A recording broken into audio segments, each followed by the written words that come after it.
Bonjour, c'est Grégoire Joly de La Tête et le Corps. Aujourd'hui, je suis venu à la rencontre d'un certain Robert.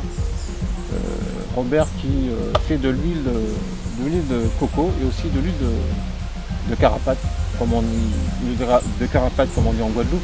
En Martinique, on dit l'huile de Palma Christi. Et en Europe, on appelle l'huile de ricin. Robert, bonjour. Bonjour. Est-ce que tu veux te présenter pour savoir qui tu es?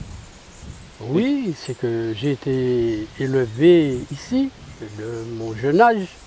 J'étais enfant, j'ai grandi ici. À Emma. Oui. Et puis j'ai toujours habité. D'accord.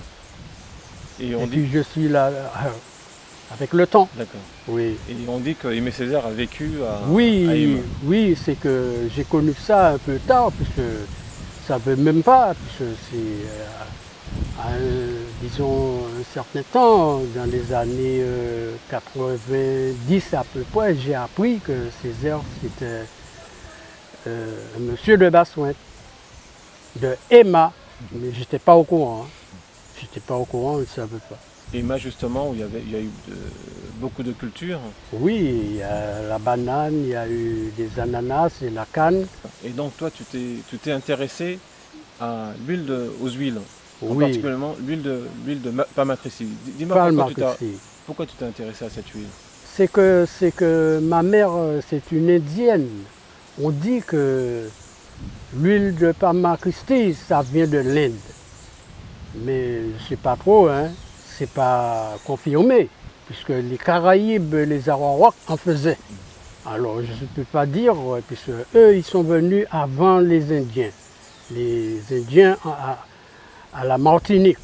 J'ai appris que tu faisais des huiles Oui. et que tu les vendais pour les habitants de Bassouin. Oui. Et aussi, il y a des gens qui viennent de plus loin qui me demandent, hein, des gens qui sont de France et de la métropole, et qui me demandent comment je fais, où est-ce que j'ai appris à faire ça.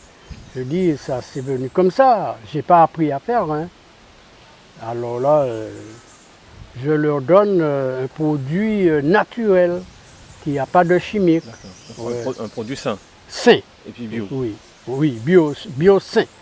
Oui, il n'y a pas de chapardage là-dedans. Ouais, je ne fais pas ça. Donc là, tu as commencé à en faire une partie. Apparemment, ça prend beaucoup de temps. Tu peux me raconter un peu comment le procédé? Au départ, pour faire l'huile, il faut les graines. Il faut que ces graines-là soient bien propres, bien nettoyées. Au départ, on les met à sécher et puis ça s'ouvre avec le soleil. Et puis on récupère les graines et puis on nettoie bien propre. Et puis on fait griller une partie au départ. On fait écraser l'autre partie, disons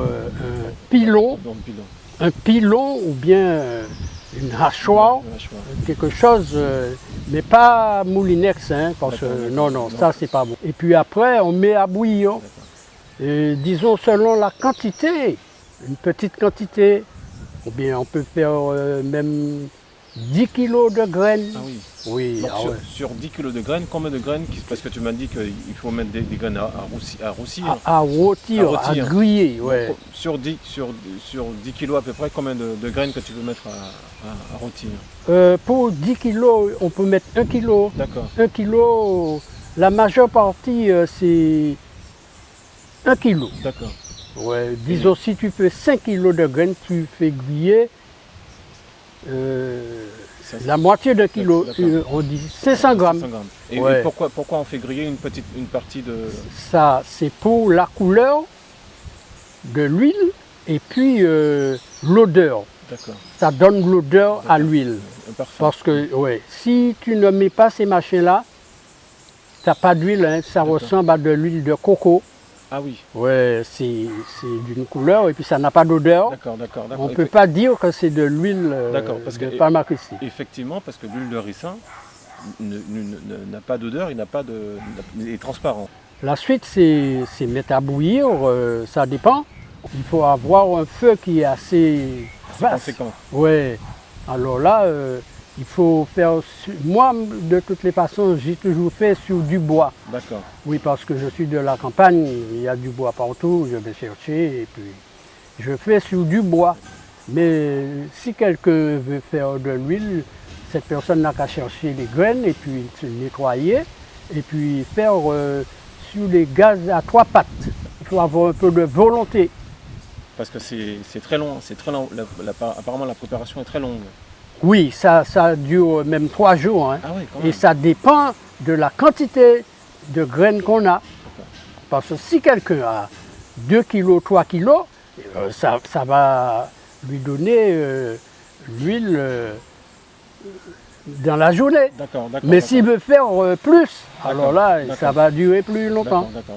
Oui. Et une fois qu'on a bouilli, après, il y a tout un processus. Disons, quand on fait bouillir, au départ, on ramasse une crème sur l'eau qui a bouilli. D'accord. Oui, la partie qui a bouilli, ça a bouilli. Cette partie-là, ça te donne une crème sur l'eau. Alors à chaque fois, tu ramasses cette crème-là. D'accord. Et puis tu bouges le fond de ton machin. La casserole. Ouais, non, c'est le faitout qu'on appelle, le truc qu'on appelle faitout en Martinique. Récipient aussi. Alors là, tu fais bien remuer le fond et puis ajouter un petit peu d'eau. Et puis après, ça recommence à envoyer une pâte sur l'eau. Alors que tu ramasses à nouveau. Tu peux faire ça pas mal de fois, jusqu'à ce que ça se termine. Tu constates que vers la fin, ça donne moins. Et puis après, ça ne donne rien. Alors là, c'est la quantité de graines qui est finie. Cette partie que tu as ramassée sur l'eau, cette partie-là, tu fais bouillir à nouveau. Et puis c'est elle qui te donne l'huile complètement. Mais il faut que cette huile-là soit bien cuite. Il faut que ça soit bien cuite. Donc, ouais. Donc c'est là, à ce moment-là, que ça prend beaucoup de temps. Oui, ça prend beaucoup de temps, mais on fait bouillir cette fois-ci à feu doux. Le régime de feu qui est vraiment basse.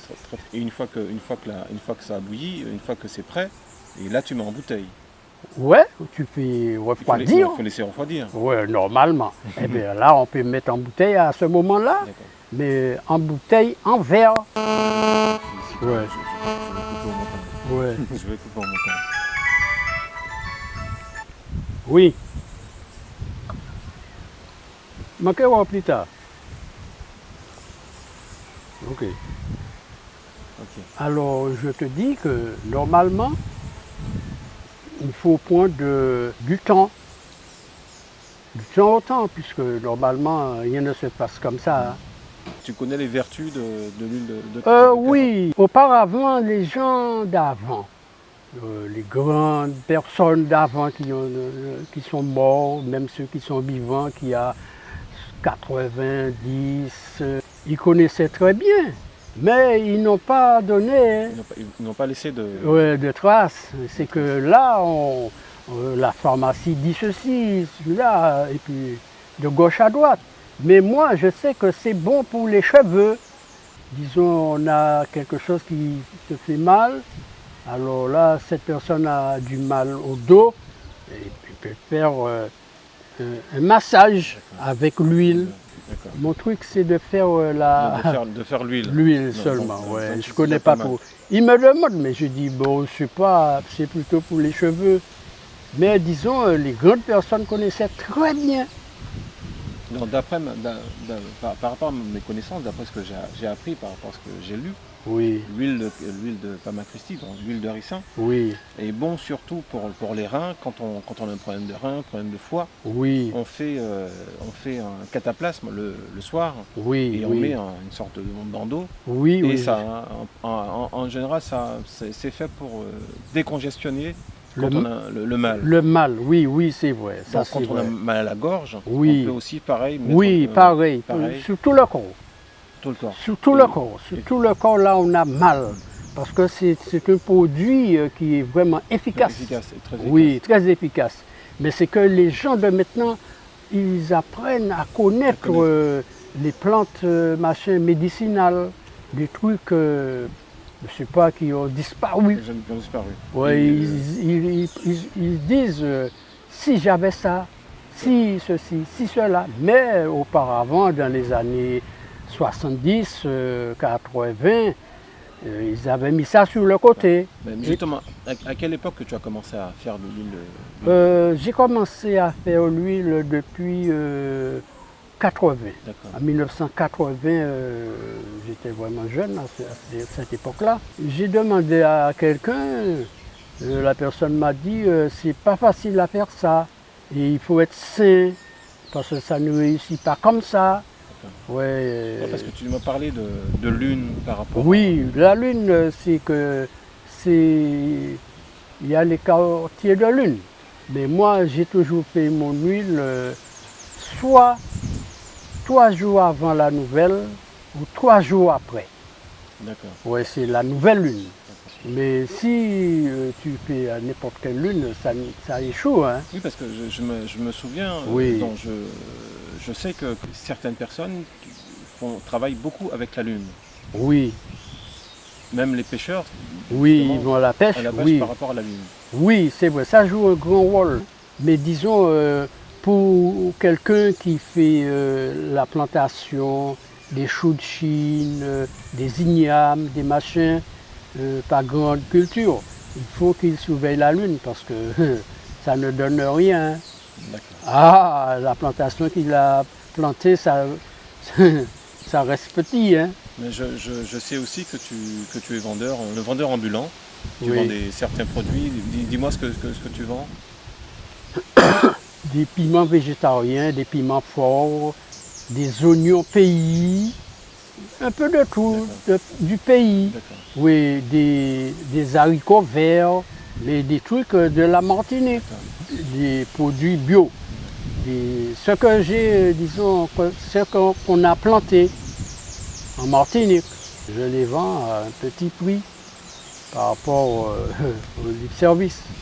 Ah ouais, normalement, on se défend comme on peut.